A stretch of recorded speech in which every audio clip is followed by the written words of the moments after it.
I say, family, this your girl, if it's Queen, coming at y'all. I hope all is well with the family today. I say, you know, first of all, I did get, I got a little out of pocket today. You know what I'm saying? But sometimes you got to, you just can't let people run over you. You just can't do that. The Lord don't want people to run over you. You just can't let people shit on you. But anyway, hey love, how you doing? But I'm going to broadcast this book here, the book of creation, the book of the Essene creation. And I hope all of y'all find this educational. I wasn't gonna do nothing tonight, 'cause that's why I rescheduled everything. But I said, nah, I'm gonna go ahead and broadcast a little something, 'cause they ain't gonna let them entities and them, win. I spoke my piece, and I'm gonna let it ride. As I say, if it don't apply, let it fly. So my loves, without further ado, let me go ahead and make this disclaimer. I hold no rights to this content. This is strictly for educational purposes under the Fair Use Act of 1976, Copyright Code 107, for educational purposes. This is the Sing Book of Creation by Edmund Bordeaux Zaliki. I guess that's how you spell it. Zaliki. The Essene Book of Creation. A presentation of the Essene Book of Creation by Edmund Bordeaux Zaliki is brought to you by audioenlightenment.com. Copyright 2014. All rights reserved. Hey, love, how you doing, baby? Path of consciousness. There are three paths leading to truth. The first is the path of the consciousness. The second, that of nature, and the third is the accumulated experience of past generations, which we receive in the shape of the great masterpieces of all ages. From time immemorial, man and humanity have followed all three paths. The first path to truth, the path of the consciousness, is that followed by the great mystics. They consider the consciousness is the most immediate reality for us and is the key of the universe. It is something which is in us, which is us. And throughout the ages, the mystics have made the discovery that the laws of the human consciousness contain an aspect not found in the laws governing the material universe. How you like my thumbnail? I've been working on my thumbnails. A certain dynamic unity exists in our consciousness, where one is the same time many. It is possible for us to have simultaneously different thoughts, ideas, associations, images, memories, and intuitions occupying our consciousness within fragments of a minute or a second. Yet all this multiplicity will still constitute only a single dynamic unity. Therefore, the laws of mathematics, which are valid for the material universe, and are key to its understanding, will not be trying to learn in the field of consciousness, where 2 and 2 do not necessarily make 4. The mystics also found that measurements of space, time, and weight, universally valid in nature and throughout the material universe, are not applicable to the consciousness, where sometimes a few seconds seems like hours or hours like minutes. Our consciousness is not in space and therefore cannot be measured in spatial terms. It has its own time, which is very often timelessness. So temporal measurement cannot be applied to truth. I like this guy's voice. He reads a lot of, books, for the audio books. I think he has a nice, soothing voice, Reached by this path. The great mystics discovered that the human consciousness, besides being the most immediate and the inmost reality for us, is at the same time our closest source of energy, harmony, knowledge. The path to truth leading to and through the consciousness produced the great teachings of humanity, the great intuitions, and the great masterpieces throughout the ages. Such then is the first path to or source of truth, as the Essene tradition understand and interpret it. Unfortunately, the magnificent original intuitions of the great masters very often lose their vitality as they pass down the generations. They are often modified, distorted, and turned into dogmas, and all too frequently their values become petrified in institutions and organized hierarchies. The pure intuitions are choked by the sands of time and eventually have to be dug out by seekers of truth able to penetrate into their essence. Another danger is that persons following this path, the path of the consciousness, to truth may fall into exaggerations.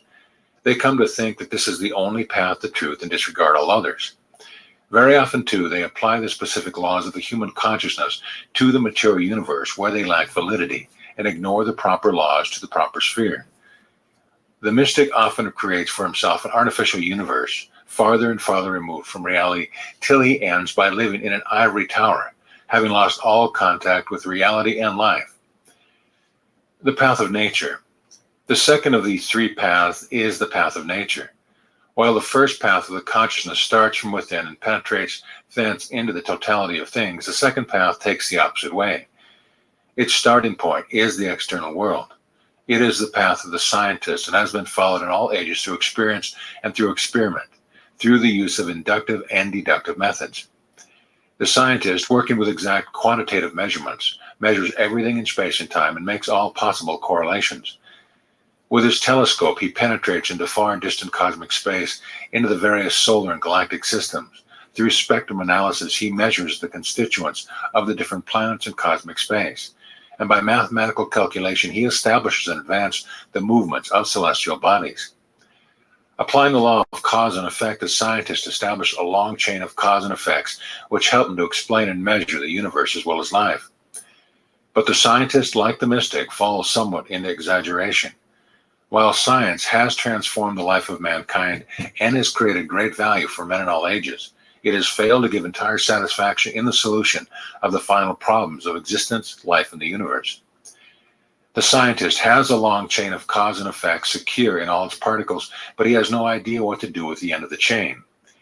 He has no solid point to which he may attach the end of the chain, and so by the path of truth through nature and material universe, he is unable to answer the great questions concerning the beginning and end of all things. The greatest scientist recognizes that in the metaphysical field beyond the scientific chain, there is something else, continuing from the end of the chain. However, there are also the dogmatic scientists who deny any other approach to truth than their own, who refuse to attribute reality to the facts and phenomena which they cannot fit into their own categories and classifications. The path to truth through nature is not that of the dogmatic scientist, just as the first path is not that of the one-sided mystic. Nature is a great open book in which everything can be found, if we learn to draw from all its inspiration which it has given to the great thinkers of all ages. If we learn her language, nature will reveal to us all the laws of life and its universe. It is for this reason that the great masters of humanity withdrew into nature. Zoroaster and Moses into the mountains, Buddha to the forest, Jesus to the desert, and thus followed this second path as well as that of the consciousness. The two paths do not contradict one another, but harmoniously complete one another in full knowledge of the laws of both. It was thus that the great teachers reached wonderful and profound truth, which have given inspiration to millions throughout thousands of years. Path of culture. The third path to truth is the wisdom, knowledge, and experience acquired by the great thinkers of all ages and transmitted to us in the form of great teaching, the great sacred books or scriptures, and the great masterpieces of universal literature, which together form what today we would call universal culture. In brief, therefore, our approach to truth is a threefold one, through consciousness, nature, and culture. In the following chapters, we shall follow this third path leading to truth and shall examine a portion of one of the great sacred books, the Old Testament, taking nearly chapters of the book of Genesis, which tells the story of creation. There are different ways of studying these great books of humanity. One way, the way of all theologians and of the organized church, is to consider each text literally. This is a dogmatic way resulting from a long process of petrification by which truth are transformed into dogmas. When the theologian follows this most easy by one-sided path, he runs into endless contradictions and complications, and he reaches a conclusion as far removed from the truth as that of the scientific interpreter of these texts who rejects them as entirely valueless and without validity. The approaches of the dogmatic theologian and the exclusivist scientist represent two extremes. A third error is to believe, as do certain symbolists, that these books have no more than a symbolic content and are nothing more than parables. With their own particular way of exaggeration, these symbolists make thousands of different and quite contradictory interpretations of the great text. The spirit of the Essene tradition is opposed to all three of these ways of interpreting the great books of humanity and follows an entirely different approach. The Essene method of interpretation of these books is, on the one hand, to place them in harmonious correlation with the laws of the human consciousness and of nature, and on the other, to consider the facts and circumstances of the age and environment in which they were written. This approach also takes into account the degrees of evolution and understanding of the people to whom the particular master was addressing his message. Since all the great masters had to adapt their teaching to the level of the audience, they found it necessary to formulate both an exoteric and esoteric teaching. The exoteric message was one comprehensible to the people at large and was expressed in terms of various rules, forms, and rituals corresponding to the basic need of the people and to the age concerned. Parallel with this, the esoteric teaching enshrined the complete and perfect expression of the truth for the benefit of those few persons at each period who were sufficiently advanced to receive the whole. These esoteric teachings have survived through the ages partly as written and partly as unwritten living traditions, free from forms, rituals, rules, and dogmas, and in all periods have been kept alive and practiced by a small minority. It is in this spirit of the interpretation of the truth that the book of Genesis will be examined in the following pages. Rejecting the dogmatic method of literal and purely scientific interpretation, as well as the exaggeration of the symbolist, we shall try to interpret the story of Genesis in the light of our consciousness and of nature, and in harmony with the great tradition of the Essene, to whose brotherhood the author of Genesis himself belonged. The first book of Moses, of which Genesis is the beginning, was written in Hebrew and forms part of the canonical scripture adapted by the Church in the first century of the Christian era.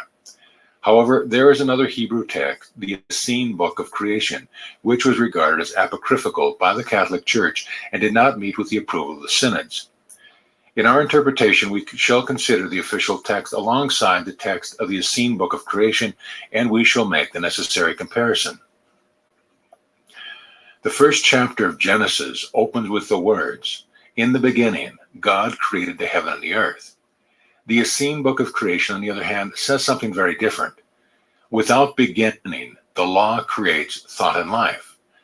Without beginning, instead of in the beginning, and in place of God, the Hebrew tetragrammaton, which, according to the Essene tradition, means the law. The Essene text has creates in the present instead of created in the past, while heaven is replaced by thought and earth by life or living matter. These opening words of Genesis have been the subject of a vast literature and much controversy. It will therefore be worthwhile to consider each word in both the exoteric and the esoteric text. In the beginning. The words "in the beginning" with which the official texts open are really quite meaningless. They do not mark any concrete period of time, and even if be supposed that they indicate a certain date or point in time, they can not have such a meaning as regards the universe, for this has no beginning. Measurements of space and time can be applied to parts of the universe, but despite its ever-growing knowledge and steady penetration of the cosmic space, science has been unable to discover spatial or temporal limits to the universe. There is the same eternity behind us as lies before us. The existence of the esoteric Essene Book of Creation, with its use of the expression "without beginning," and this text is much older than the Genesis, shows that "in the beginning" was not the phrase originally used.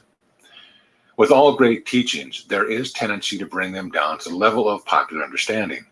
Since the expression "without beginning" is not easily understandable by the average person who has not been trained to think deeply, it was changed by the official hierarchy into one readily comprehensible to all. In the beginning. The human brain is trained to think in beginnings. There is a beginning of a day, of a night, of a year, or of a holiday, and all human activities have their beginnings. Therefore, the phrase "in the beginning" is a concession to the stereotypical human mind, but the universe as a whole cannot be measured in terms of beginning. God.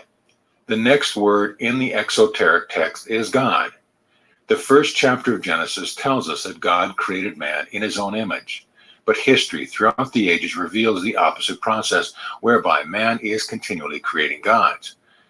Different peoples at different periods have made idols of manifold shapes, which they identified as their gods. Sometimes they held a rock to be a god, or a plant, animal, tree. Sometimes it was the earth itself.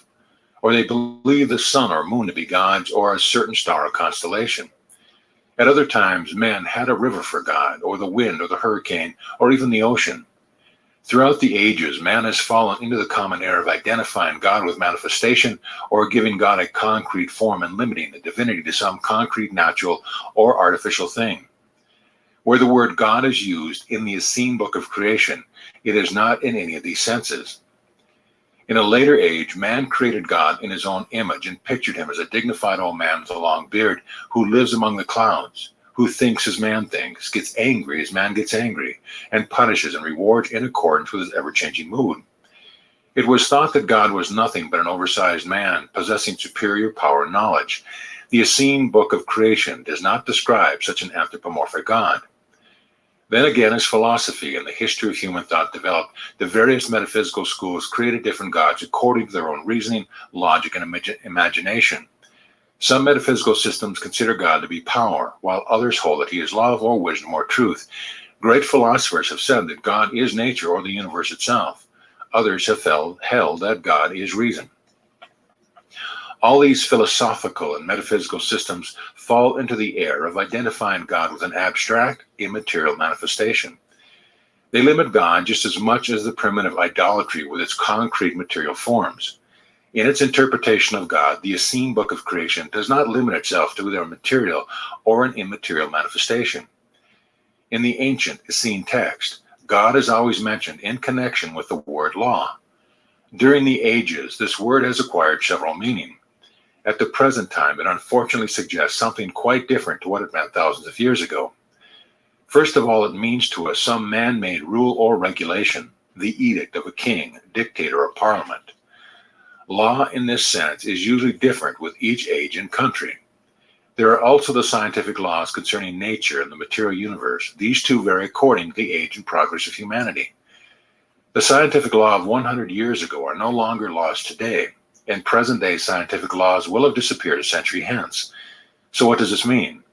It does not mean that the laws of the universe and of life are not the same today as they were 100 or 1,000 years ago, as they will be in the same thousands of years. These laws have the same validity in the past, now, and in the future.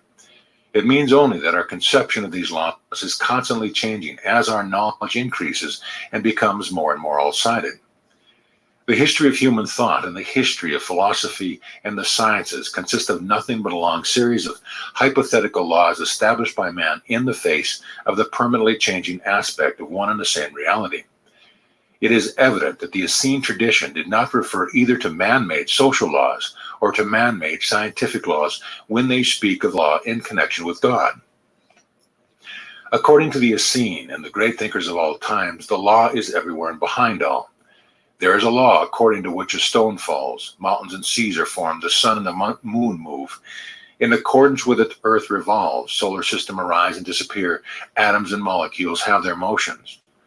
All manifestations of life appear, are transformed and disappear in accordance with the law. And it is thus that ideas, notions, sensation, intuitions, and logical procedure follows one another in endless flow in our consciousness. Everything that exists, concretely or abstractly, materially or immaterially, follow the law. It is this law, behind all and ever present, governing everything, with the Essene symbolized in their ancient text. By later interpretation, this law was identified with something limited, one-sided, and imaginary. But as originally conceived, it was above all limitations and was formless, as a mathematical equation is formless. It is omnipresent. It is also omnipotent, because all that happens in the universe is governed by this law and takes place in accordance with it. Still more, it is omniscient, because in it is contained the totality of law which governs all things, and the totality of knowledge and the whole universe, all-sided and unlimited. In a word, this law contains all the qualities and attributes given to God in all ages by all religions and all philosophies and scientific systems. It may be objected that by this interpretation, God, the eternal and universal law, is impersonal, too cold and far away. This conception does not fit in with the popular image of a Heavenly Father who is in warm and intimate relation with us, who protects us and helps us in distress, who takes a personal interest in our lives. But such an objection is based on a misconception and failure to appreciate the law in all its fullness. The law is our teacher, telling us everything that we should and must know. It demonstrates to us every day all the truth upon which our lives are based. By teaching us, the law protects us at the same time. It guides us securely through all problems and obstacles, through all difficulties, and always shows us the way and the solution. The law takes an interest in our lives and activities, for it rewards us whenever and wherever we act and live in accordance with it. The law rewards us better than a father, for the law makes no mistake. It is our best teacher, guide, protector. When we deviate from the law, we are punished as if by a father, and in truth the punishment comes not from the law, but from ourselves. We punish ourselves when we deviate from the law, because the law is good. It is not only omnipresent, omnipotent, omniscient, it is also all-knowing. The law loves us even when we depart from it and create our own punishment. And this punishment is not a negative one, but serves a positive purpose and creates a positive value. By our deviation as consequence, we acquire knowledge and experience so that through the temporary defeat, we create the preconditions for future victory. The law is in us. Everything that happens in our body or consciousness happens in accordance with it. For the law is omnipresent, and wherever we are ourselves manifestations of the law. We are part of it, even as a drop of water is a part of the ocean. The law is a source of energy, knowledge, and harmony for us. We work with it when we become conscious of it, understand, and use it. Such is the law by and through which the Essene expressed God in their ancient text. Created. The next word in the verse is created. Man has imagined the process of creation in different ways at different periods, but always in a very limited way. Some believe that creation was an instantaneous act performed by a variously interpreted being, an act limited to a certain part of nature or the universe, to a certain part of space and time. Man has always been inclined to think of the creation as a magnified human act similar to the building of a house. But according to the Essene tradition, the creation is continuous and eternal, endless in time and space. It is happening today as it always has happened, and as it will always happen. It is an ever-present and universal process. It is not limited to this planet nor to this planet's inhabitants. Unlimited in time, space, or form, continuous creation is everywhere in the infinite universe. This ancient Essene conception of creation is affirmed by contemporary philosophy and cosmology. Astrophysicists and astrochemistry have shown that there are immense areas in cosmic space where matter is in formation, where at the very moment matter and energy in an infinite variety of aspects are being created. Apart from the material universe, there is a creation continually going on in the human consciousness, independently of space and time. Thoughts are constantly being created. Great musicians are creating symphonies, and great painters are painting pictures which exist in their consciousness, being given material form. The law permanently creates in the human consciousness as well as in the material universe. By working with the law, by being part of the law, we are co-creators with it. Such is the conception of creation found in the Essene Book of Creation, which was composed much earlier than the first book of Moses. The latter, also written in Hebrew, is the exoteric expression and interpretation of the esoteric Essene Book of Creation, which itself originated with Moses. The heaven and the earth. From what has already been said, it will be clear that this sentence, the word earth, does not mean only our planet, and that heaven does not mean the sky. As we know from Egyptian, Babylonian, Persian, and Sumerian astronomy, the ancient Essenes in general, and Moses in particular, who possessed the astronomical knowledge formed by these traditions, were aware that the earth is not the only planet in the universe. They knew that there are other planets in our own solar system and innumerable other solar systems in our particular galaxy, and an infinite number of giant galaxies in the infinite universe.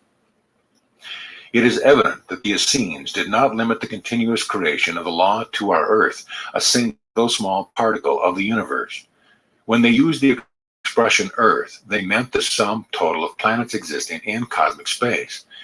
Accordingly, they speak of a cosmic ocean of life made up of the totality of living beings on all the life-containing planets in cosmic space.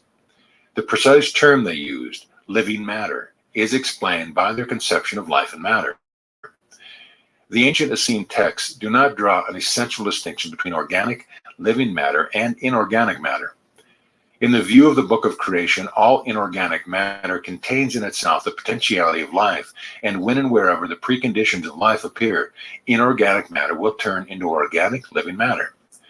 Since the potentiality will become a reality, they therefore amalgamated the two expressions, matter and life, into the single term, living matter. By the word Earth used in the exoteric text, the Essenes understood the sum total of all planets and of all forms of life on those planets. The Essene Book of Creation used the expression cosmic ocean of life to designate this totality. Let us turn to the word heaven. By this expression, the Essene did not mean the sky and firmament surrounding our own planet. According to the Essene Book of Creation of Moses, there is, beside the cosmic ocean of life, another cosmic ocean, which the Essene termed the cosmic ocean of thought. According to their traditions, the thought and currents of thought created by all the dominant races in all the planets form an immaterial cosmic ocean. Just as our consciousness is not material, so our thoughts are not material. The ancient Essenes not only considered living matter to be a cosmic function not limited to our planet, but also regarded thought as a cosmic function not restricted to our planet or to man living upon it. According to the Essene tradition, the currents of thought continuously created by the law through every individual on every planet containing life form a powerful non-material cosmic ocean of thought not limited by time or space. This cosmic ocean propagates a form of cosmic energy with a greater velocity than light, sound, electricity, or magnetism. It represents the most powerful energy in the universe. There is an omnipresent and omnipotent cosmic ocean of thought and every thinking being on all planets. This ocean of thought is constantly nourished and enriched by every consciousness, by every thinking being on all planets. And in turn, this cosmic ocean nourishes and enriches the consciousness of every thinking being in accordance with the omnipresent, omnipotent, and omniscient law. According to the Essene Book of Creation, there is a universal solidity between all forms and life on all planets in the universe and between every thinking being on all the planets. The cosmic ocean of life and cosmic ocean of thoughts form a dynamic unity according to the law, and we are all part of this unity. Such then is what the Essene Book of Creation understands by the word heaven. Without beginning, the law creates thought and living matter. The creation of light, darkness, and the firmament. The second verse of Genesis is the most important and at the same time the most difficult verse in the Old Testament, for it tries to express the inexpressible, to explain what cannot be explained, to make comprehensible the beginning of the beginningless of existence. All the great sacred books of humanity have wrestled with this essential but apparently insurmountable problem. The Rig Veda, the most ancient book of India, deals with the problem in its hymn of creation. Verse: then was not non-existent, not existent. There was no realm of air, no sky beyond it. What covered in and where? And what gave shelter? Was water there, unfathomed depths of water? Death was not then, nor was there aught immortal. No sign was there, the days and night divider. That one thing, breathless, breathed by its own nature, apart from it was nothing whatsoever. Darkness there was, at first concealed in darkness. This all was indiscriminated chaos. All that existed then was void and formless. Sages who searched with their hearts thought discovered the existent kinship in the non-existent. There were begetters, there were mighty forces, free action here and energy up yonder. He, the first origin of this creation, whether he formed it all or did not form it, whose eye controls this world in highest heaven, he verily knows it. He fixeth and holdeth up this earth and heaven, giver of vital breath, of power and vigor. End of verse. If we wish to understand this greatest of problems, the beginning of the beginningless, we must not apply the same measure of thought that we generally apply to things limited in time and space. On the contrary, we must try to conceive of things not as finished and completed, but as a reality and permanent dynamic activity, a reality which does not exist but moves and lives. This living reality cannot be made static by constructing a cross-section of it for the satisfaction of the human mind. As soon as a cross-section is made, a limitation is created. We then have something which has ends in time and space, something which never was, like the cross-sections of plants and trees in botanical textbooks. In reality, the plant or tree is in a state of livingness, but when it is cut through and a cross-section is made of it, it is no longer alive. Such a cross-section is only performed for the purpose of examining the details of the plant or tree and of understanding its different static correlations. An analogous principle operates in the problem of the creation. Generally, the great sacred books of humanity try, very often in their first chapter, to explain with limited words to limited minds something that never existed, the beginning of the universe, the beginning of existence, the beginning of the beginningless. They make a cross-section of the reality and present their readers with the maximum that these can understand. The book create a cross-section of the universe in order to provide a means of expression which will be within the conception of the average mind. Such passages in the great books of humanity must therefore be regarded as concessions made by the particular teacher concerned in an effort to present in a limited and conceivable way that which is inconceivable, the beginning of the beginningless. In order to penetrate into the esoteric meaning of the second verse of Genesis and the lines from the Rig Veda, we shall turn to the corresponding part of the Essene book of creation. The first few verses of this work deal with the origin and evolution of the beginningless and endless spiritual universe, as well as with the origin and evolution of the material universe, and they go on to describe the different cycles of evolution of our planet and of our earthly life.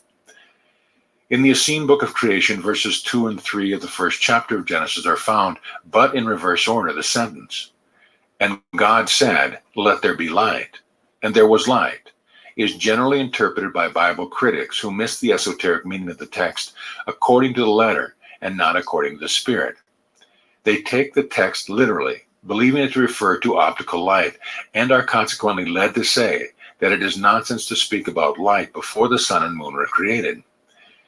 In the Essene book of creation, light has two aspects and therefore two meanings.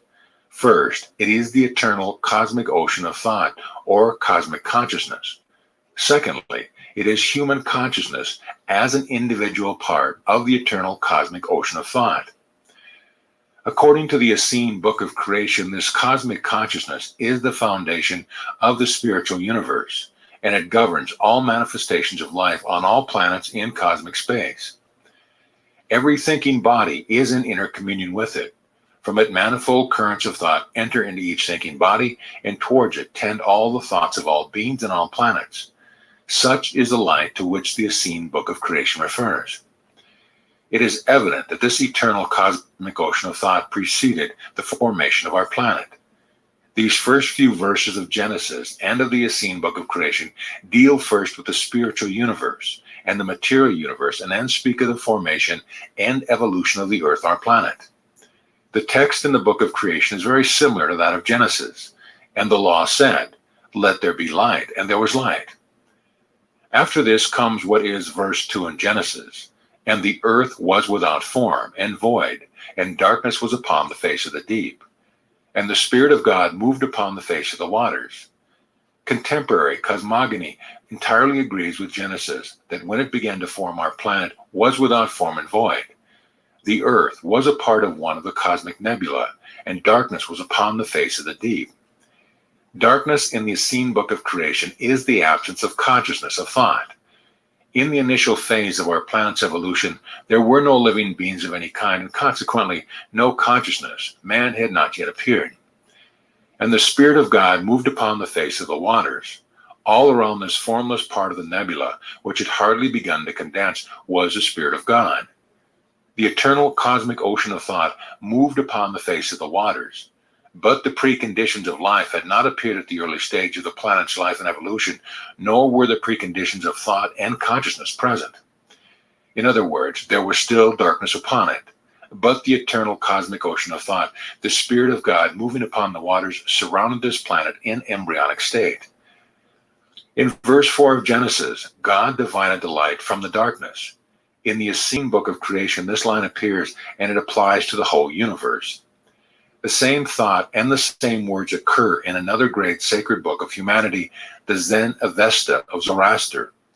The first chapter of the Zen Avesta speaks of two kingdoms in the universe, the spiritual as well as the material universe. And these are the kingdom of light, Ormuds, and the kingdom of darkness, Ahriman. Ormud and Ahriman are the Zoroastrian terms.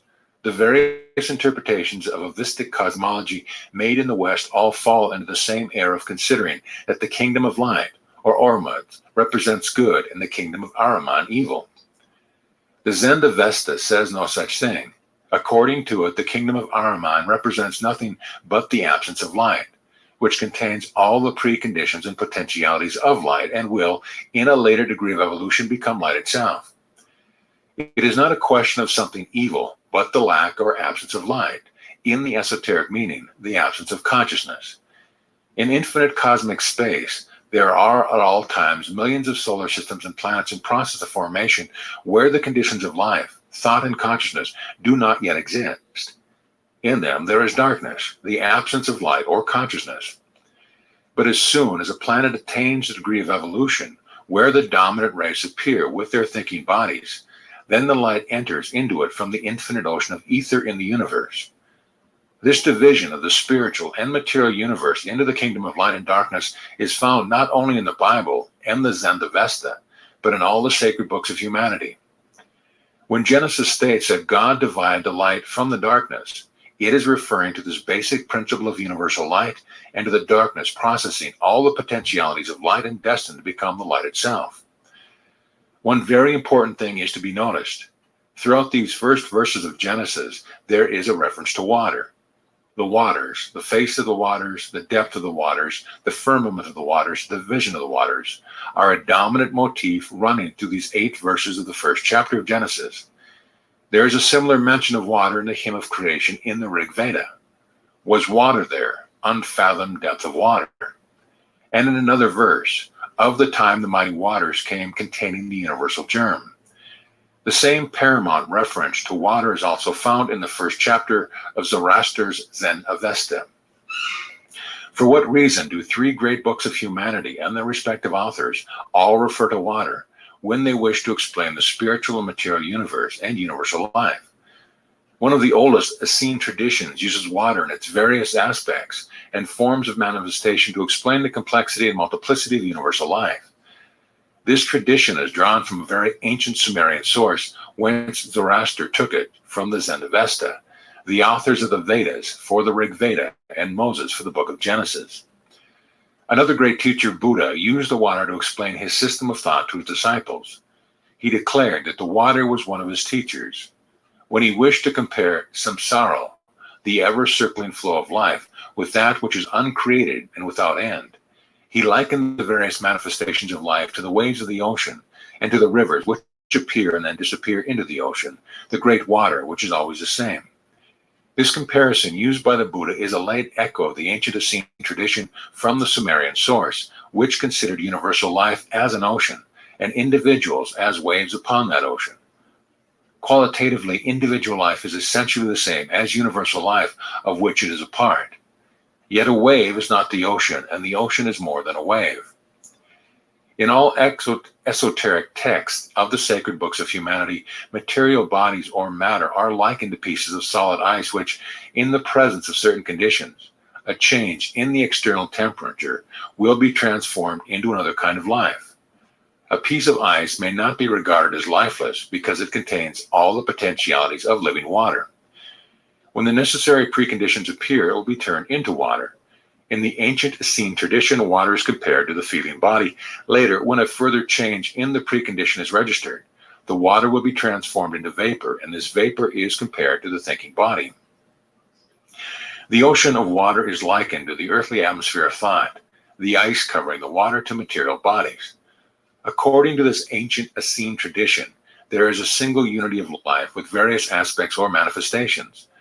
The material body, the feeling body, the thinking body, to which corresponds ice, water, and vapor. It describes how ice is continually dissolving into water, how water is continually being vaporized into clouds. It describes the fall of rain upon the mountains, the flow of little creeks in the big rivers, the rivers running into the sea. Then the water is taken up from the oceans into the form of vapor, descends as rain upon the hills, and once again the process is repeated. There is thus a dynamic unity and an endless interaction between the different forms and manifestations of life. In essence, they are all the same. In the ice, the ocean, the rivers, the creeks, and the clouds, they are the same 2 atoms of hydrogen and 1 atom of oxygen. The never-ending process of evaporation and precipitation create the permanent circulation of life in all its manifestation. The Essene tradition likewise explains the correlation between the material body, the feeling body, and the thinking body. It compares the ocean of this planet with the earthly atmosphere of currents of feeling. This atmosphere surrounds our planet and in all the feeling bodies of the individual in permanent interaction. Currents of feeling are continually being created by our feeling bodies. These enter the earthly atmosphere of feeling, from which in turn our feeling bodies receive currents. The clouds represent the earthly atmosphere of thoughts surrounding our planet, to which all the thoughts of the feeling bodies of the planet go, and from which currents of thoughts are received by the feeling bodies. There is permanent, dynamic interaction between all the feeling bodies and this earthly thought atmosphere. After explaining the spiritual universe and the material universe through comparison, the book of Genesis goes on to tell of the different degrees of evolution and of our planet before the appearance of man. Ancient intuition is in complete agreement with contemporary paleontology and geology on this question. Moses' account of the successive stages of evolution tallies exactly with that given by the modern sciences. We must try to visualize the planet in its ancestral form as a fiery, gaseous body covered by vapor and surrounded by the cosmic ether. Life first appeared in the atmosphere between the two outer extremes. The intermediate sphere of vapor provided the first preconditioned life, a favorable temperature. The fiery, gaseous body was too hot for life, and the cosmic ether was too cold. In the vapor-charged atmosphere, the potentialities of life were first translated into a monocellular animal, the amoeba. The life of these primitive amoeba was extremely short. As soon as a current in the vaporous atmosphere carried them down into the extreme heat or up into the extreme cold, they disappeared. At first, the range available to life was very narrow, and the first foothold of organic life on this planet was precarious. Life was limited and short. Yet this amoeba, with its brief existence, had great power. For out of this creation, with a few minutes of life and often unable to divide and create descendants, later appeared the dominant race of man and such giants as Zoroaster, Moses, Buddha, Jesus, Leonardo da Vinci, Beethoven, and Shakespeare. Through the workings of the law of life, the jelly-like amoeba gave rise to a series of superior organisms, including a long line of geniuses who have not only transformed this material planet, but through contact with the great cosmic source of knowledge, harmony, and power have produced great masterpieces of creative thought in every sphere of art and life. If we regard this as a demonstration of the law of what life can accomplish out of so slender a beginning, we shall look for no miracle, for none could be greater than this. The extraordinary operation of the law of life and thought is the greatest demonstration of truth that can be asked for. The miracle is that all the wonder of our world has been wrought by that law with which out beginning creates thought and life. In Genesis, we find the expression, the evening and morning of the first day, and so on up to the seventh day. For a clear understanding of these references to successive days, we must turn again to the Essene book of creation. According to this, there were 7 cycles in the evolution of our planet, in each of which a different natural force appeared and began to manifest its activity on the earth. For instance, with the clearing of the vaporous atmosphere, the rays of the sun were able to penetrate the earthly atmosphere and to influence the evolution of life. When the atmosphere cleared still further, water... Let me shout out to the family that's out here rocking with me. Prophet Levi, absolute warrior. Thank you for stopping by, brother. We got Tina in the house. What Tina? Tina in the house. My sister right there, she always rocking with me. Appreciate you. Much love to the family. We got Cocoa Butter here in the house. Let's see, can I find her? Peace and blessings to you, my love. I hope all is well with the family tonight. I sure appreciate y'all stopping by. You're rocking with your girl. and occupied definite areas of the planet's surface. The air became separated from the water, then vegetation began with grasses, ferns, and eventually trees. In successive evolutionary periods, the different forces of nature entered into action and began to shape the evolution of life. The first chapter of the Essene book of creation describes 7 cycles of earthly life. In each cycle, a new natural force appears. And in commemoration of each cycle, the Essene book of creation describes a form of communion designed to bring its user into contact with the cycle concerned with its corresponding force. The 7 communions matching the 7 cycles and forces are to be made in the morning and are termed the morning communions with the earthly mother. The Essene book of creation describes communions with the sun, with the air, with water, and with natural forces. Parallel with the 7 cycles in the evolution of the material planet are described 7 cycles in the evolution of the earthly atmosphere of thoughts and feelings, which is related dynamically to the infinite cosmic ocean of thought surrounding the planet. According to this conception, each higher degree of material evolution of the planet has its corresponding degree of spiritual evolution of the planet, which is manifested in the earthly atmosphere of feeling and the earthly atmosphere of thought. When and where the infinite cosmic ocean of thought created a certain further precondition of life, and the material evolution of a planetary life was able to develop in turn the capacity to receive this superior cosmic force, increasingly high degrees of consciousness developed on the planet. The Essene book of creation describes the 7 cycles of spiritual evolution on this planet and the 7 spiritual forces which, in dynamic unity and collaboration, presided during the successive cycles. To commemorate these progressively higher degrees of spiritual life, the Essene book of creation describes 7 communions with these spiritual forces, the evening communions with the Heavenly Father. The purpose of the morning and evening communions is to establish contact with the natural and spiritual forces, with the Essenes termed angels, so that they may serve as a source of energy, harmony, and knowledge. By practice of them, a consciousness of unity with them is developed, and man learns to collaborate with the law which governs all things. Such is the esoteric teaching of the Essene book of creation in regard to the 7 days or cycles of planetary revolution referred to exoterically in Genesis. The creation of man. According to the Essene book of creation, the first 6 cycles of the evolution of life on the earth were followed by the law's creation of man, the highest form of life on this planet. In man, the law becomes conscious, and consciousness of the law made man in the image and after the likeness of God. It gave man dominion over every living thing upon the earth.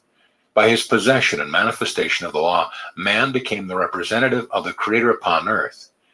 The exoteric text says that God rested on the 7th day from all of his work which he had made.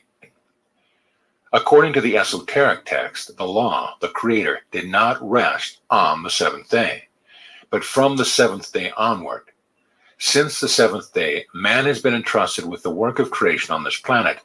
According to the Essene version, man was to become co-creator with God, with the omnipresent and omnipotent law which created all the forms of life through the different cycles of the evolution of life on the planet.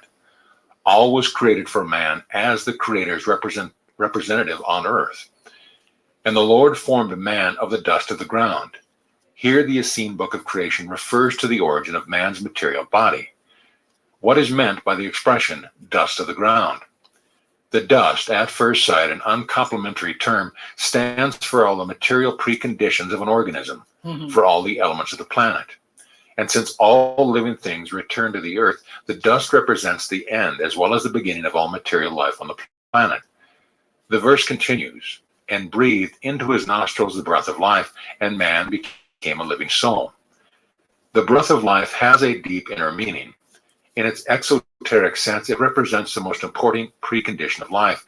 Where there is breath, there is life. Where there is no breath, there is no life. According to the esoteric book of creation, breath represents the unity between man and the cosmic oceans of life and thought.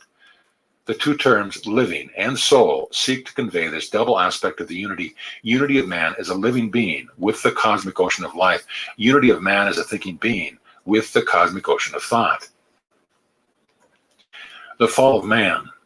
According to the esoteric Essene book of creation, the Garden of Eden represents a universe in complete harmony with the law, the universe as created by the law. It also stands for the optimum preconditions for the living of man's life. It represents all the perfection of the universe, everything that is given to man in harmony with the law and available to him always, if and when he lives in that harmony. The tree in the Garden of Eden is one of the oldest symbols of humanity and a most important Essene symbol. The Essene tree of life is found carved on Sumerian tiles and stones. It appears in the Zen Avesta of Zoroaster. Shout out to you, No Large the Most. Greetings, my love. Thank you for stopping in. and it is found as a basic symbol of the Essene Brotherhood at the Dead Sea at the beginning of the Christian era. According to the Sumerian tradition, and according to Zoroaster, the tree represents the law itself, while the garden is the perfection of the universe in harmony with the law. The tree of life in the midst of the garden is the ancient Essene symbol of the totality of the natural and spiritual laws and natural and spiritual forces. It is the kingdom which man inherits when he lives in harmony with the law. It will be noticed that in the exoteric text, God does not forbid man to eat of the tree of life. It is only of the tree of knowledge of good and evil that he shall not eat.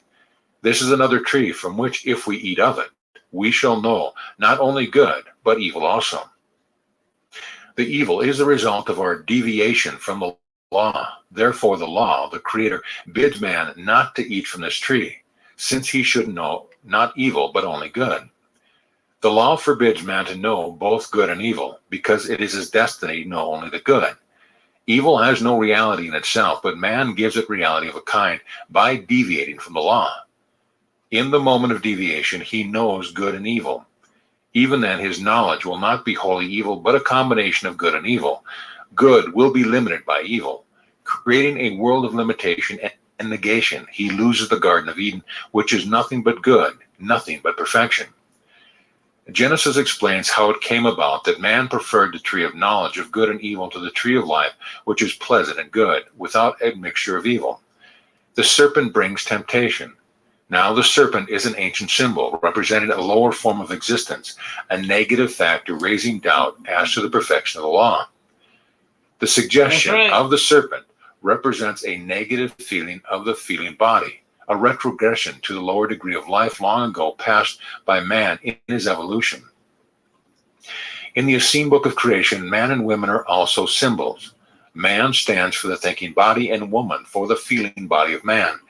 According to that book, man was created in the image of God, his thinking body in the image of divine wisdom, and his feeling body in the image of divine love. The unity of man and woman in the Essene book of creation is the unity of the thinking body and of the feeling body. The serpent's suggestion to the woman is the first deviation from the law.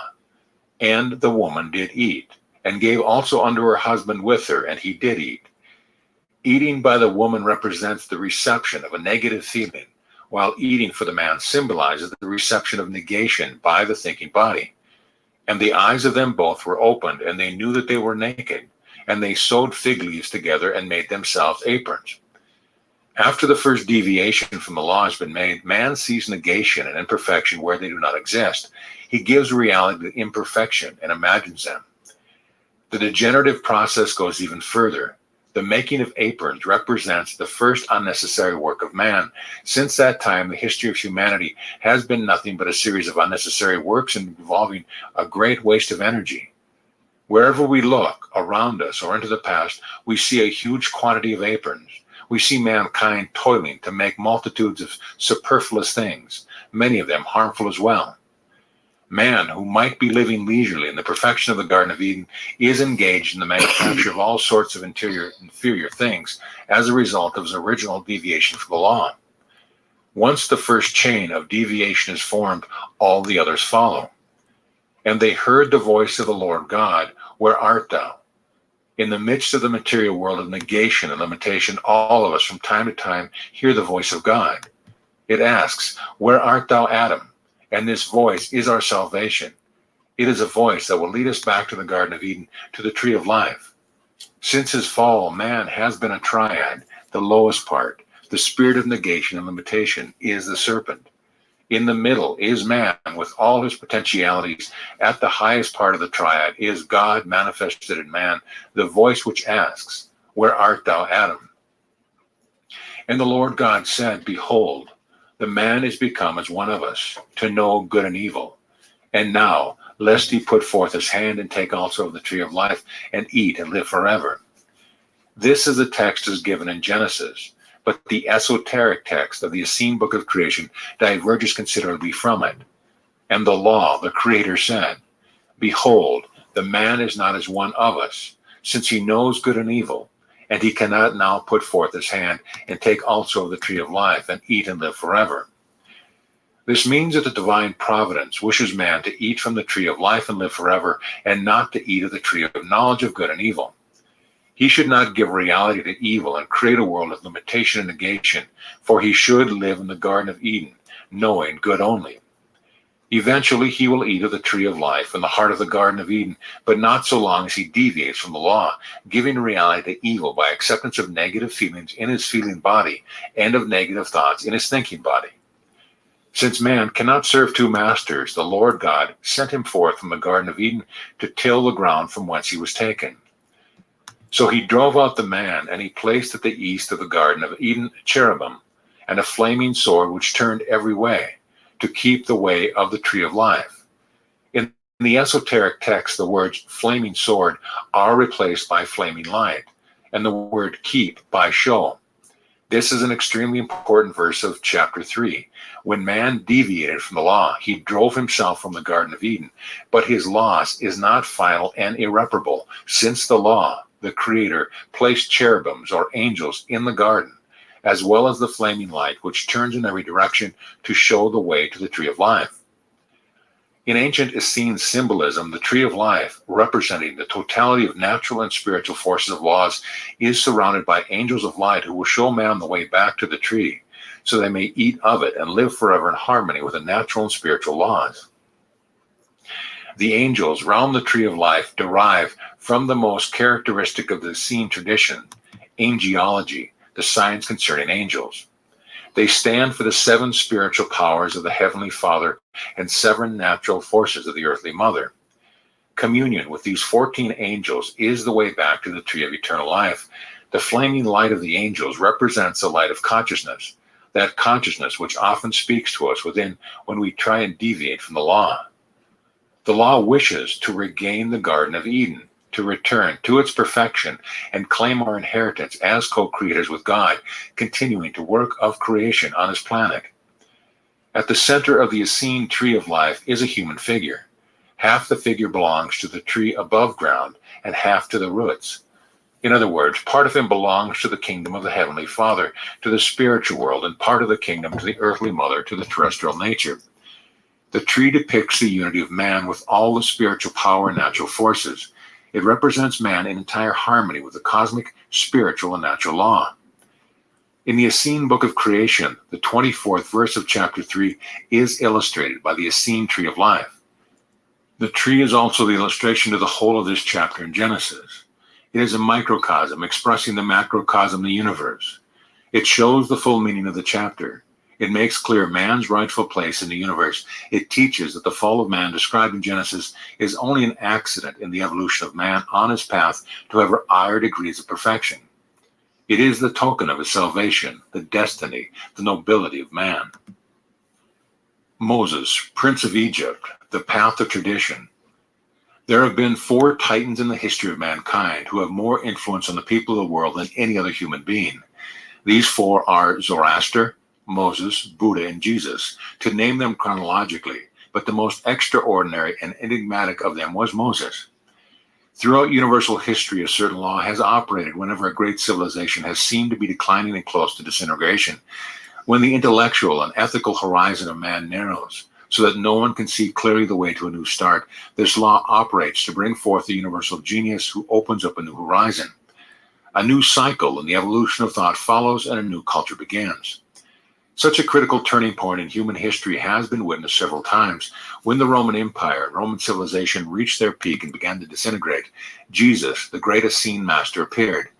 The ideologies of antiquity had started to fade.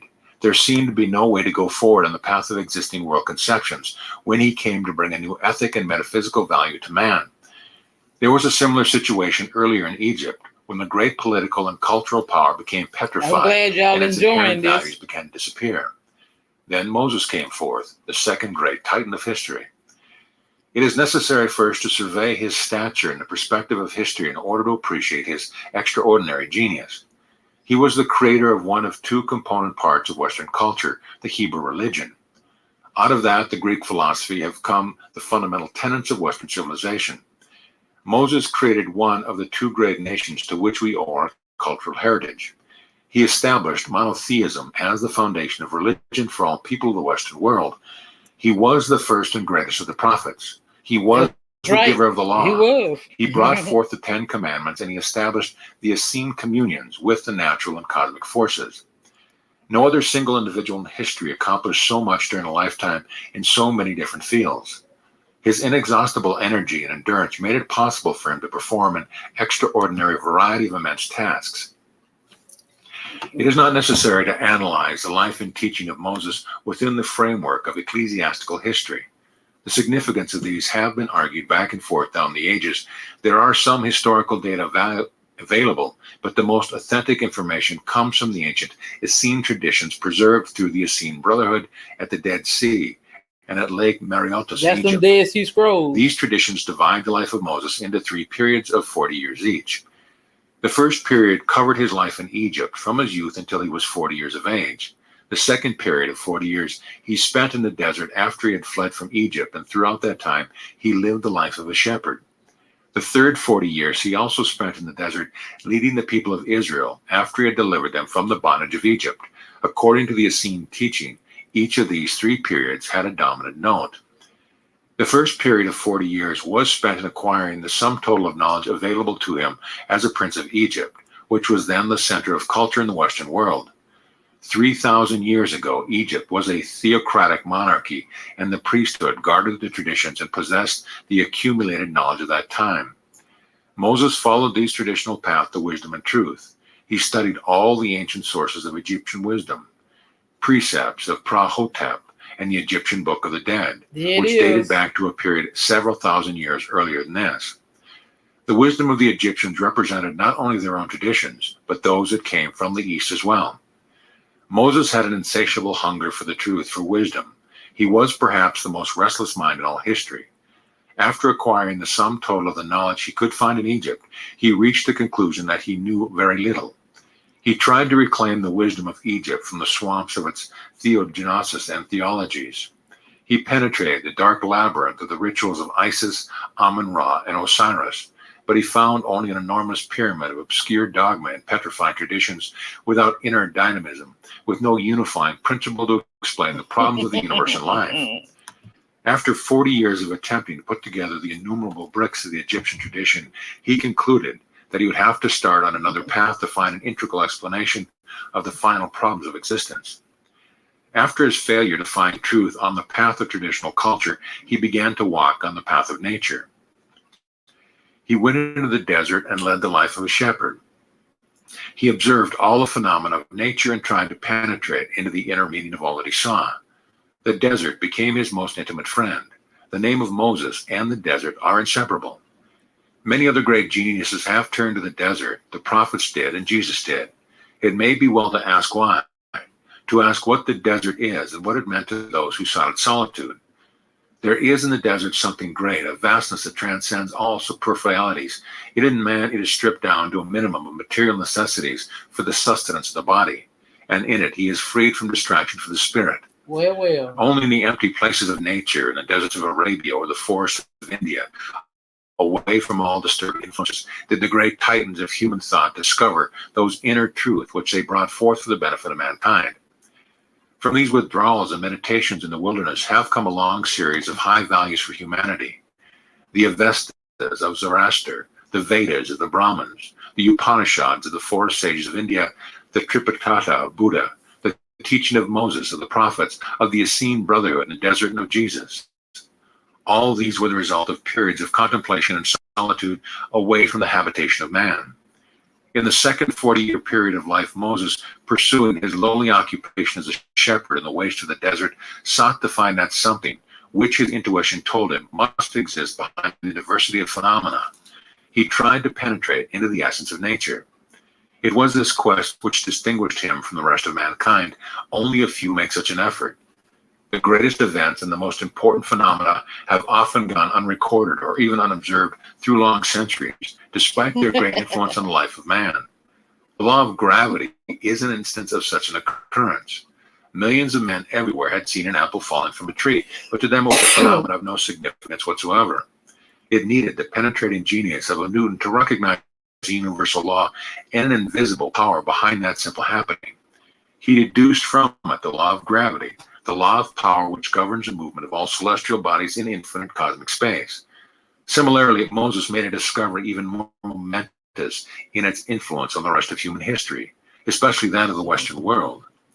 Moses discovered the law, not a law created and promulgated by a monarch or legislative body, but a law that was the totality of all laws, the law itself. He was the first to discover that behind every phenomenon of nature is an invisible law. Then he came upon the idea of the totality of laws, and this totality he called the law with a capital L. He saw that this law was the sum total of all laws governing all manifestations of life and the universe. He made no attempt to make a minute analytical exposition of these laws as would be necessary in our present scientific civilization, but he established the notion of the one law and the notion of the embodiment of the totality of the laws governing the universe in this one law. After he had made this discovery, he determined to dedicate the remainder of his life to the realization and application of the law. His desire was to bring mankind into harmony with this law. This word law is found in the esoteric apocrypha of the Essene tradition, but in the exoteric official text of this church, the word Lord has been substituted for law. In later Essene traditions, the abstract notion of the law was always conveyed by the concrete picture of the tree.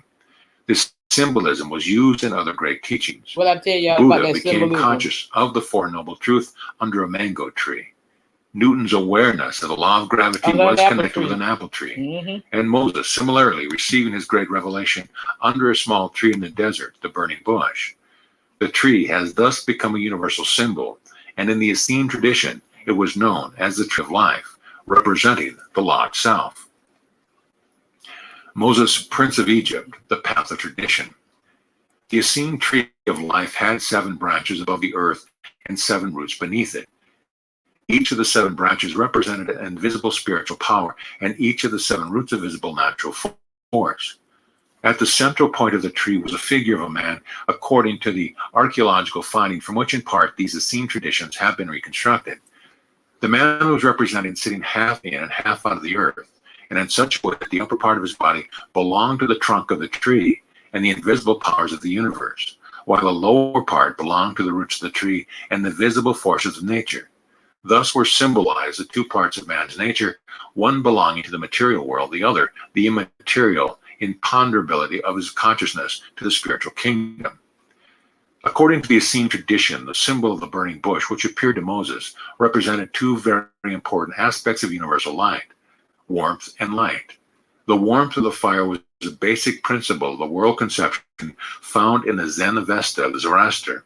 It stood for the fire of life, or in contemporary language, vitality. The light of the fire represented wisdom as opposed to darkness and ignorance. The lack of light represented lack of wisdom. The fire, in its 2 symbolic aspects, the fire of life and the light of wisdom, and the tree of life, symbolizing the material and immaterial universe, together represent, in microcosmic measure, the macrocosm, the great universe. They express the Essene idea that man in the center of the universe draws vitality from all the forces in the cosmos. This new philosophy of life and of the universe, which was revealed to Moses in the desert, closed the 2nd period of his life. The discovery of such an immense truth, the law of life and of the universe, was a tremendous accomplishment attained with great difficulty. But to discover such a truth and do nothing about it would even be more difficult. In Moses, there burned the same fire which burned in all the prophets of Israel. They had to go forth and tell the people the truth and the law. They had to try to bring mankind into harmony with it and to proclaim it as the greatest power in the universe, one subject to no other law or laws, one incapable of defeat. A plan to treat a human body, a solar system, each has its own laws, That's right. mathematical, biological, or astronomical. The totality of these laws existing behind the material universe and moving all things is eternal and indestructible. In spite of certain transitory deviations from the laws, in spite of certain temporary petrifications of this élan vital, nothing can long resist invisible universal power, this law of which Moses was the prophet. Moses' universal conception of the law was later interpreted by ecclesiastical authority as simple monotheism. Dogma after dogma was reared over the basic principles of life which he established, the fundamental truth of the law. The same thing was happened with all religions. The teaching of the first century Jesus had very little in common I with the know, hundreds of I know, churches and prophet. thousands of I dogmas know. which fight each other in his name. Buddha would not recognize the superstitions of the Tibetan lamaseries, the prayer wheel, and the other practices which had been added to his profound metaphysical and ethical system of thought. Likewise, Zoroaster would be amazed at the Parsis' narrow interpretation of the fire of life, for he taught that it meant vitality and should be kept permanently burning in the hearts of men, nourished only with pure substance. But the Parsis thought he meant the visible fire, which in consequence they keep permanently burning in their homes. Moses also would be greatly surprised to learn the different dogmas and so-called miracles attributed to him. He was a unique figure of enormous stature in universal history, and no miracles were required to enhance his greatness. For he discovered the greatness of all miracles, the universal law, which shows that there are no miracles because everything in the universe operates under the one iron law of cause and effect. This discovery was greater than all the so-called miracles performed on the entire planet. The truth behind these fictitious miracles was simply Moses' penetrating mind and extraordinary powers of observation, which enabled him to see the law of cause and effect operating in every phenomenon of nature. It was for this reason that he often appeared to be a performer of miracles. When he returned to Egypt from his 40 years in the desert, he saw a gigantic empire raised on false foundation. He saw an Egypt that was built without regard to the law, despite all its political and military might. He saw the misery of the masses of the people. He saw the plagues which frequently decimated their numbers because of the lack of hygiene, because of deviations from the law of purity. He saw vast numbers of people in slavery, working laboriously because there was no law of equality in the land of Egypt. He saw a petrified religion overladen with static dogma from which the spirit had departed, a people in bondage to lifeless forms and sterile doctrines, as well as to the rules of petrified priesthood, contributing nothing new or original to the ancient static traditions, for in them was no knowledge of the law of life. The complex superstitions of all kinds which he found in the theogonies and theologies of Egypt stemmed from ignorance of the law of nature. Everywhere he saw tyranny based on force and violence holding sway over the dominant classes, the military and the priesthood, no less than over the enslaved masses. He saw that all Egypt was in slavery to ignorance of the law. That's right. And he understood that ignorance was responsible for the evils that existed. He realized that wherever there are misery and disease, epidemics and slavery, both rulers and ruled are to blame. Correct. He recognized the enormity of the task before him of trying to make both the ignorant masses and the arrogant rulers accept the law. The same obstacles confronted him, which have confronted all great world reformers when the pure idea meets opposing force in the inertia of human minds and the resistance of vested interest. When Buddha taught the equality of man, he met the enormous opposition of the Brahmic doctrine of the caste system. But it was not the latter which was defeated by the beautiful ethic of Buddhism. It was Buddhism that was forced out of India to recede northward to Tibet. Moses faced the same huge obstacles, the ignorance of the masses and the caste system of Egypt. He faced the power of the Pharaoh, as later Jesus faced the power of Caesar. Their attitudes, however, were somewhat different. Jesus took the position that his kingdom was not of this world, but Moses determined to establish the kingdom in this world, to make the world live in harmony with the laws at least as much as possible. Boom, boom, boom. When he faced the political might of Egypt, he had no power behind him but the invisible power of the law, and his own ability to understand and use the law of cause and effect to foresee phenomena which would have been unpredictable without such knowledge. His penetrating observation of nature during his 40 years in the desert. So basically, he used his knowledge of the elements in the weather to perform his miracles. Fire! Enabled him to correlate all the forces and elements of nature in a way that was impossible for the priest of Egypt or Pharaoh. Moses pointed out to the pharaohs all the consequences of deviation from the law. He showed how all the misery, the epidemics, the plagues, and the series of troubles which followed the pharaoh's system of ruling were the result of continued deviation from the law. But the pharaoh and the ruling classes of Egypt were blind to the iron logic of Moses and his predictions. Although he demonstrated the truth of his statements, he was unable to convert the whole kingdom of Egypt to the truth of the law, even as Buddha and all the other great philosophers of the world have been unable to convert the masses of the people. When Moses found that he was unable to influence the people of Egypt, he turned to another group in the country, the enslaved and oppressed people of Israel whose ancestors had been shepherds living in another land. He had the hope of converting this minority group and with them as a nucleus to establish a nation based on the law. Moses himself was one of the same tribe, although he had not been brought up in it, but as a prince in the court of the Pharaoh. While he was negotiating with the Pharaoh, he attempted to organize this group of slaves into a unity. He tried to make them understand that there was another kind of life possible for them, a life of freedom, lived in harmony with the law, a life incomparably more beautiful than their slavery in Egypt. But he met as many obstacles in this task as in trying to convince the Pharaoh, for the ignorance of the slaves and the ignorance of the tyrants are of the same essential character, though different in aspect. The ignorance of the tyrant is manifested in his defense of his interest and position. That of the slave is the fear of the power of the tyrant, fear of uncertainty in the new life that must follow escape from the present hardship and distress. Moses realized that his task would require a long period of re-education of all the values of these people whose monotonous daily lives had induced a slave mentality and a dull inertia that would be difficult to overcome. But he did not hesitate to undertake the work. Through his particular genius, his inexhaustible source of vitality and energy, his untiring perseverance, he created a new nation. And he is the only figure in universal history who has accomplished such a feat. Moreover, he wielded together a group of people whose source of value was to be entirely different from that of a downtrodden slave with whom he started upon his great mission. It is a law of nature that the cells of the human body change every 7 years and new ones take the place of the old. As a generation in the life of mankind corresponds, in a sense, to the cells in the body of the individual, so Moses undertook to change the cells of the people of Israel. It took him 40 years to do it. He undertook to renew a people in one generation, to form a new nation with a new conception of life. After spending the second 40 years of his existence in the desert as the leader of his flocks, he returned to Egypt to lead the people of Israel for another 40 years. The task occupied the third and last period of his life. That period represented the third path. In the first part of his life, he trod the path of tradition. During the second period of 40 years, he followed the path of nature.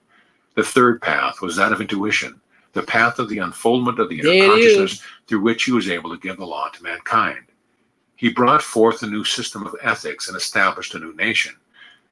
The third period began with the exodus of the Israelites from Egypt. It continued through the giving of the law at Mount Sinai, and it ended with Moses' final disappearance from the theater of history on Mount Nebo when he had reached the age of 120 years.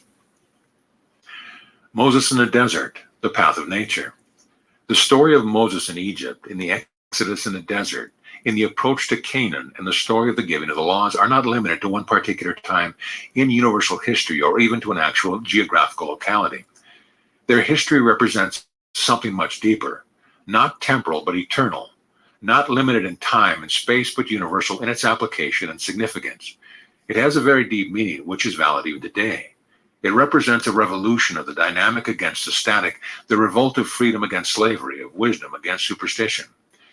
It represents the global revolution of the higher value of life against the pseudo-values. For the first time in man's evolution, two diametrically opposed world conceptions came into conflict. Moses knew that in a few thousand years, the great pyramids of the pharaohs, built by the labor of thousands of slaves through the centuries, would be buried under the sands of the desert. He knew that in a few thousand years, mankind would not even remember the names of the pharaohs who built them. He knew that all the superstitious rituals of Isis, Amun-Ra, and Osiris, with their petrified forms, would be long forgotten. The spirit of Egypt, he knew, was based on no true reality, but was a deviation from the law. And he knew that no deviation from the law can long survive. Everything created as a result of deviation destroys itself and disappears, for it is only the law that is eternal and omnipotent. Moses stood for a conception of life entirely different from that of the Egyptians. Through his experience during his first 40 years in learning the ancient traditions as a prince of Egypt, and during his second 40 years as a shepherd in the desert, he came to the conclusion that man lives in a dynamic, constantly changing universe. He watched the movements of the stars during the long night when he tended his flocks in the desert. He saw that desert plants grow and die, and generation after generation of sheep appear and disappear. Dawns came, the rays of the sun shone upon the earth, and the sun set. The moon waxed and waned, And when he meditated, he became aware of the constantly changing elements in his own consciousness. He recognized the same dynamic unity of changes and transformation in it as it continually took place in the external nature. From these observations, he perceived that there is no static point either in nature or in man. Everything moves and evolves, and there is no real stagnation anywhere. When something does not actually progress, it retrogresses. The law constantly manifested itself to Moses in perpetual change, but behind these changes, he saw a plan of cosmic order on a vast scale. Behind the totality of the laws of life and the universe was the supreme power. It had become evident to him that Egypt, with all its hierarchies and gigantic constructions, had no foundation in reality, since it was the product of multiple deviations from the law. Its plagues, epidemics, slavery system, and other inharmonious were the inevitable results of these deviations. Moses longed for a kingdom based only on the law, where everything would be in entire harmony with the latter. He knew that there could be nothing permanent unless it was based on the law. He had tried to convince the ruling powers in Egypt, the pharaohs and his counselors, that they ought to change the existing system, but in their ignorance and egoism, they did not want to change it. Those who might have wished to change it had no power to act. Moses knew that he could organize the oppressed as others had done, and eliminate the rulers and install a new order by use of force. That would have been the path of the revolution which had dotted history. But Moses did not resort to the solution which he knew would be inadequate and impermanent. He knew that violence not only begets violence, but even becomes an end in itself. He knew there was an alternative. He could renounce his purpose and retire to the desert, there to live as a great philosopher in the belief that his teaching was enough to leave to posterity. Or again, he might decide to collaborate with the pharaoh and hope that through progressive influence, the state of things could. I got that's up toward the end there, but I got one little short one I want y'all to, I'm gonna play. This one's about 16 minutes long. Then I'm gonna call it a night. This here's because I think y'all find this one rather interesting. This is also by Neville Goddard, The 12 Disciples. The 12 Disciples by Neville Goddard. The 12 Disciples, Neville Goddard. And when he had called unto him his 12 disciples, he gave them power against unclean spirits, to cast them out, and to heal all manner of sickness and all manner of disease. Matthew 10:1. The 12 disciples represent the 12 qualities of mind which can be controlled and disciplined by man. If disciplined, they will at all times obey the command of the one who has disciplined them. These 12 qualities in man are potentials of every mind. Undisciplined, their actions resemble more the actions of a mob than they do of a trained and disciplined army. All the storms and confusions that engulf man can be traced directly to these 12 ill-related characteristics of the human mind in its present slumbering state. Until they're awakened and disciplined, they will permit every rumor and sensuous emotion to move them. When these 12 are disciplined and brought under control, the one who accomplishes this control will say to them, "Hereafter I call you not slaves, but friends." He knows that from that moment on, each acquired, disciplined attribute of mind will befriend and protect him. The names of the 12 qualities reveal their nature. These names are not given to them until they are called to discipleship. They are Simon, who is later surnamed Peter, Andrew, James, John, Philip, Bartholomew, Thomas, Matthew, James, the son of Alphaeus, Thaddeus, Simon the Canaanite, and Judas.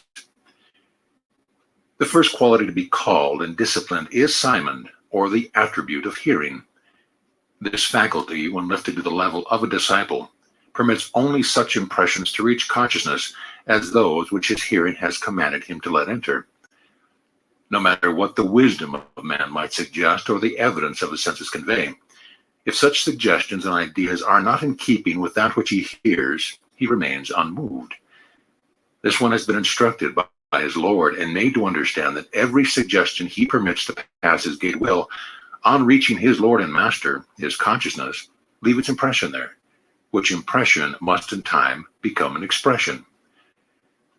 The instruction to Simon is that he should permit only dignified and honorable visitors or impressions to enter the house consciousness of his Lord. No mistake can be covered up or hidden from his master. For every expression of life tells his Lord whom he consciously or unconsciously entertained. When Simon, by his works, proves himself to be a true and faithful disciple, then he receives the surname of Peter, or the Rock, the unmoved disciple, the one who cannot be bribed or coerced by any visitor.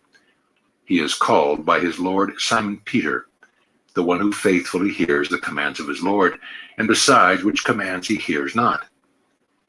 It is this Simon Peter who discovers the I am to be Christ, and for his discovery is given the keys to heaven, and is made the foundation stone upon which the temple of God rests.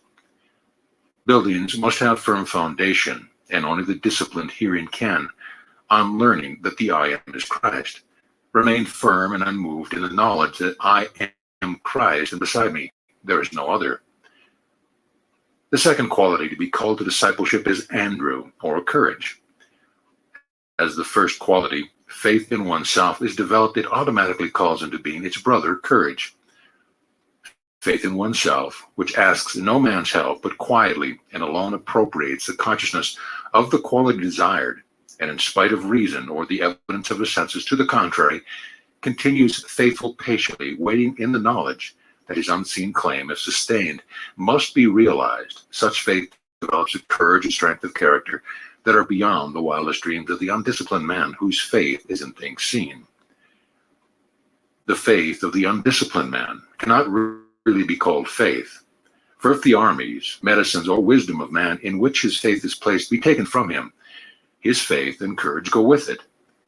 But from the disciplined one the whole world could be taken, and yet he would remain faithful in the knowledge that the state of consciousness to which he abides must in due season embody itself.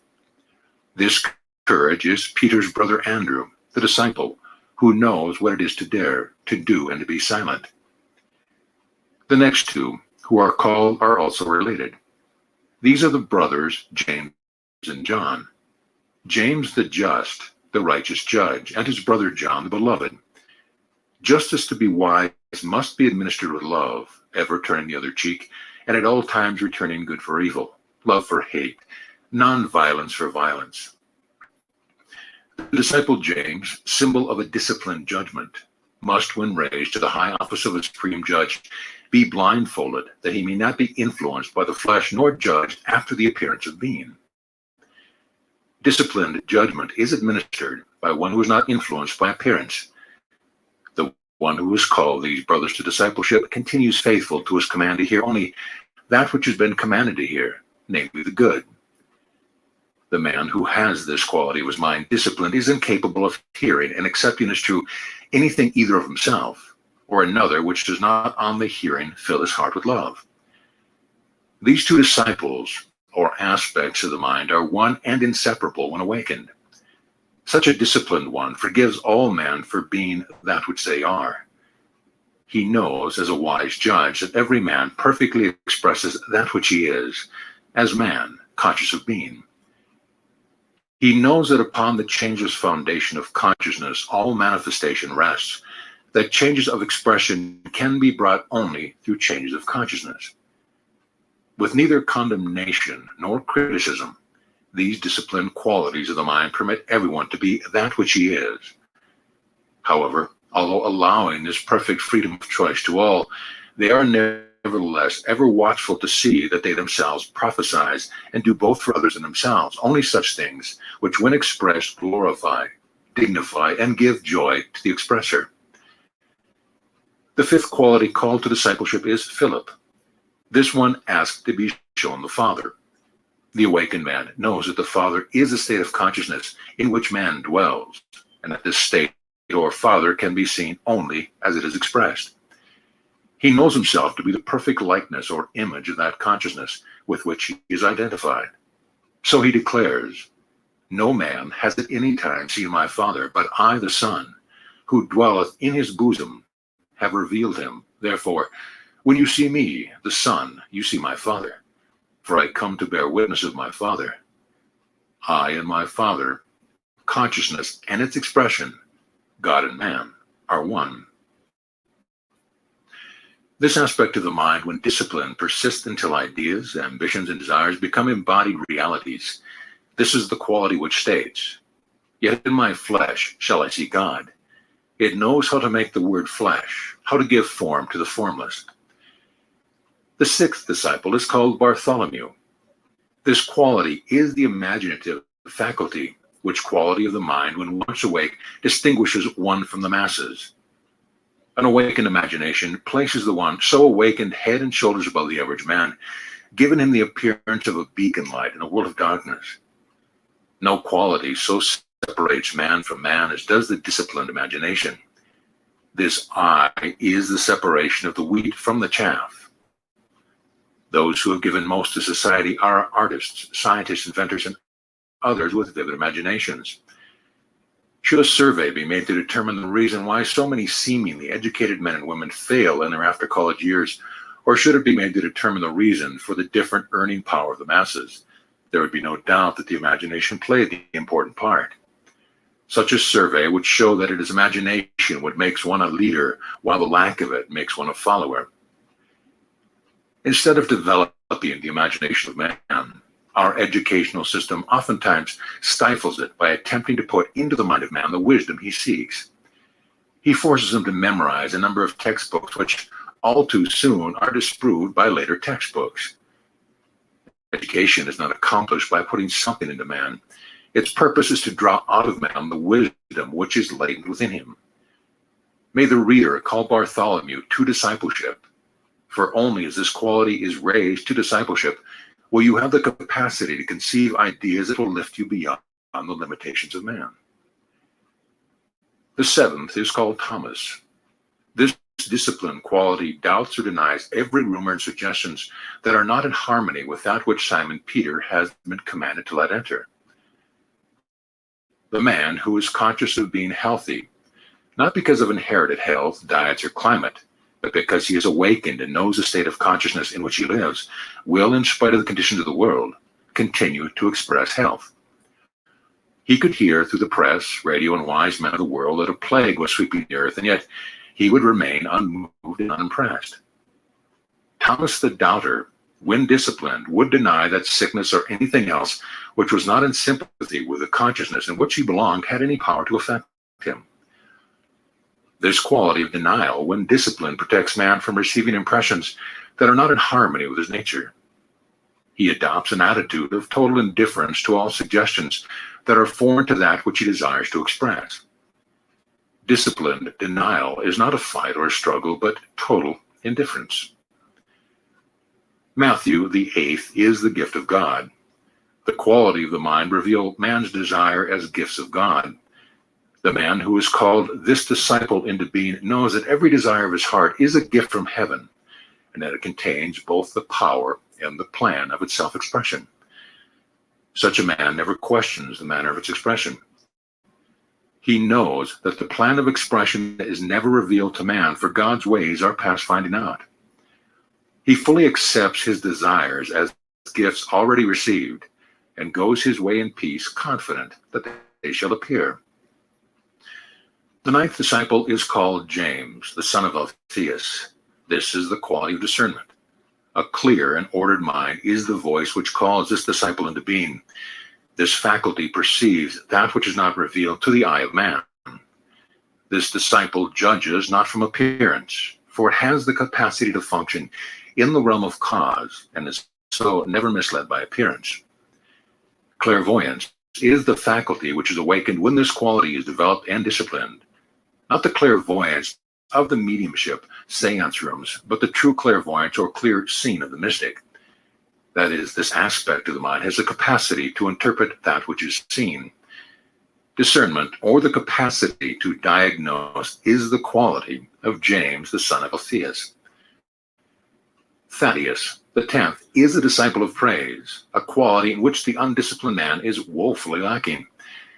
When this quality of praise and thanksgiving is awake within man, he walks with the words, "Thank you, Father," ever on his lips.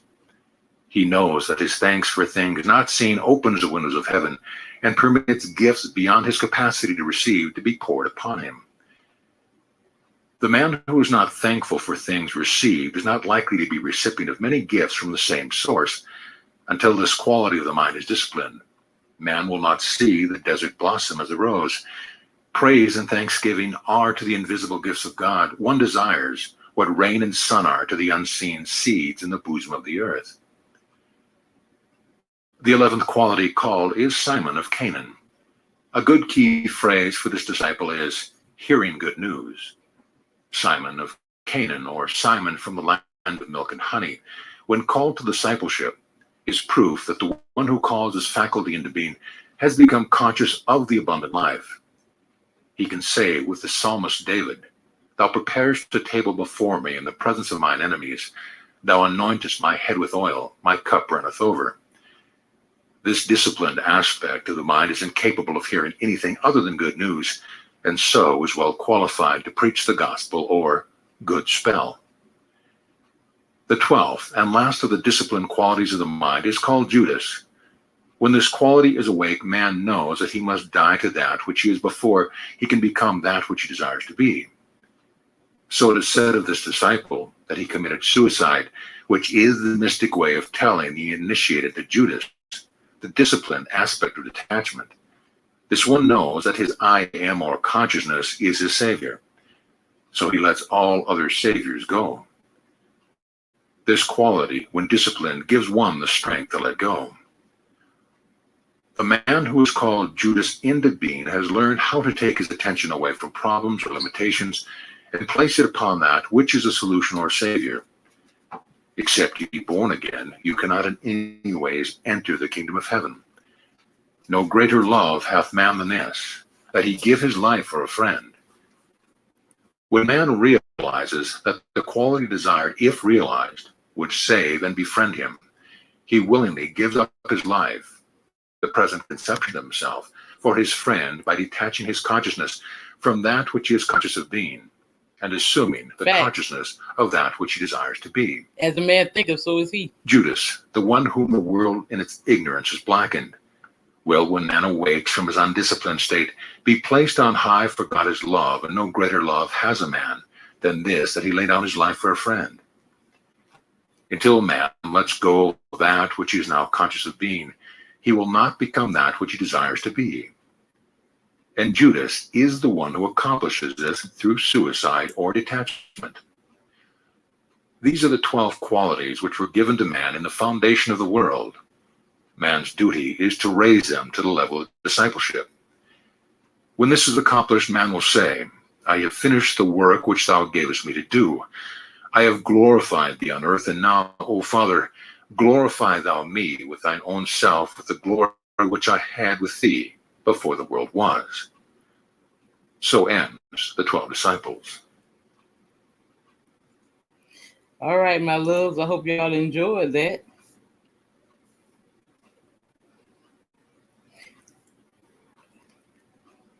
I'm gonna get ready to call it a night, my beloveds. If you like this video, please give me a thumbs up, share, subscribe, leave some comments in the box. And once again, I'm gonna shout out to y'all, Prophet Levi, Absolute Warrior, No Lodge, Tina, Coco. Y'all rock with me. I can always look for y'all to come rock with you, girl. I appreciate y'all for, kicking it with me. I'll be back tomorrow. Drop some more of these diamonds on y'all. Y'all have a blessed night. Peace and love. Remember, always go within, so you never go without.